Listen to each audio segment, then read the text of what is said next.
సనాతన ధర్మాన్ని కాపాడాలి, హిందూ దేవాలయాలు కూల్చడంతో స్టార్ట్ అయిన వైసీపీ ప్రభుత్వంలో అవకతవకలు ఉన్నాయని పదే పదే హిందూ మతస్థులందరూ కూడా దీన్ని ప్రతిఘటించాల్సిన విషయమే.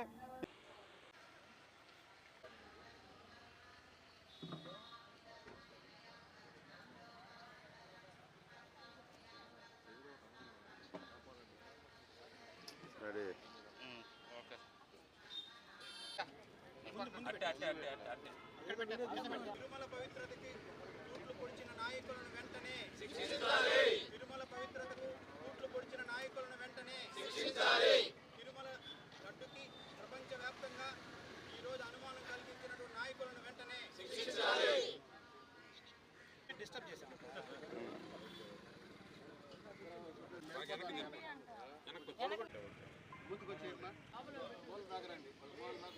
నీళ్ళు దోసుకొని వస్తున్నాను, నేను నిన్ను దోసుకొని వస్తున్నాను, తప్పే ఉంది.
సైడ్కి వచ్చామ్మా.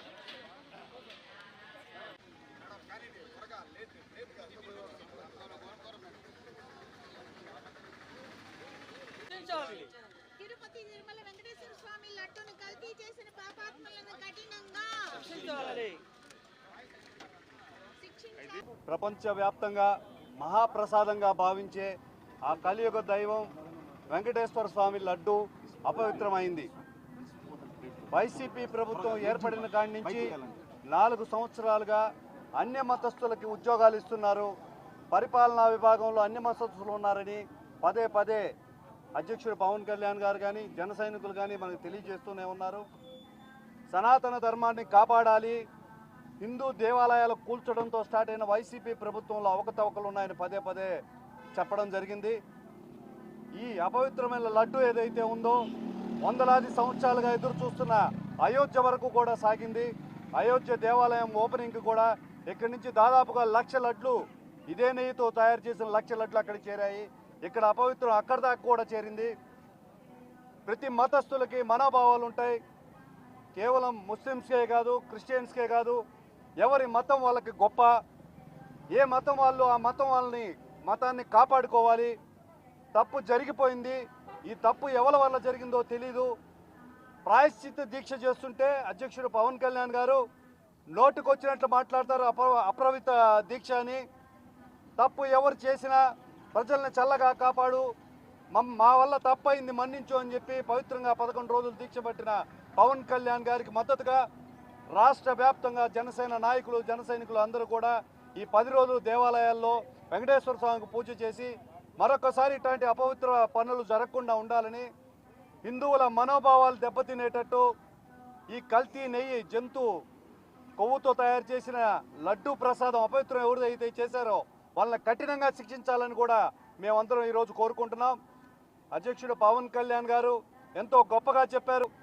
ల్యాబ్ రిపోర్ట్ వచ్చి పశువుల కొవ్వుతో జరిగిన కొన్ని అవశేషాలు దానిలో ఉన్నాయని తెలియగానే తప్పు ఎవరు చేశారో తెలియకుండా సనాతన ధర్మాన్ని రక్షించడానికి దేశవ్యాప్తంగా ఒక ట్రస్ట్ లాంటిది నిర్వహించాలి.